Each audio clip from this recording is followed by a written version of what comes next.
I grew up not on this farm, but the home place within a mile of here. This is the Catholic community. Everyone I knew was Catholic. We started out, we went to church, of course, as a family. And growing up on a farm, you were connected with God's creation, with the crops that grew, the animals that you had. And you learned that somewhere along the line, you have to decide your level of commitment to the church. Are you going to be a disciple or not? And if you're truly a disciple, you're going to give your time, talent, and treasure.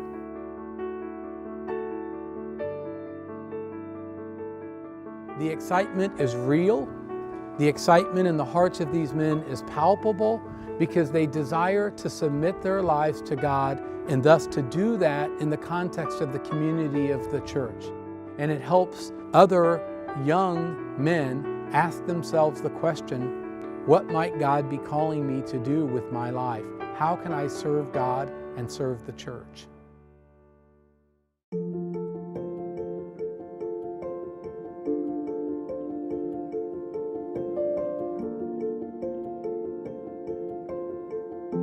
The community life is spectacular. It's something that I grew up with, with 7 siblings. I've only ever felt calm and loved here. So you could see God here every day in my brother's seminarians, in the priest. There's just a general, appreciation and ease here. For a lot of the seminarians, it's really important to have this time to really focus on formation and to focus on becoming closer to Christ so that we can help others with our charity someday. When I think of how this is all possible, I think first with gratitude.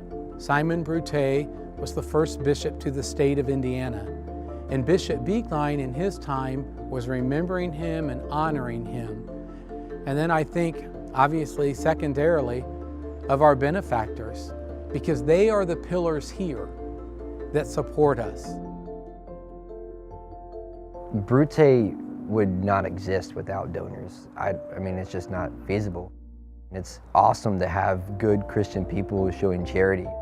Just like I said before, Christ on the cross, it's bringing that forth into our life. I feel like that's exactly where a lot of the charity and love comes from. So that's kind of the thing I like to try and kind of focus on. Growth, or the value that changes you, comes from getting involved in the parish, serving others, doing things. And it becomes fundamental to being a disciple. In giving, people may not realize it, but it changes you. It changes you very much. Just like being a farmer, you got to prepare the field. So yeah, time, talent, and treasure. It's all important to put your faith in action.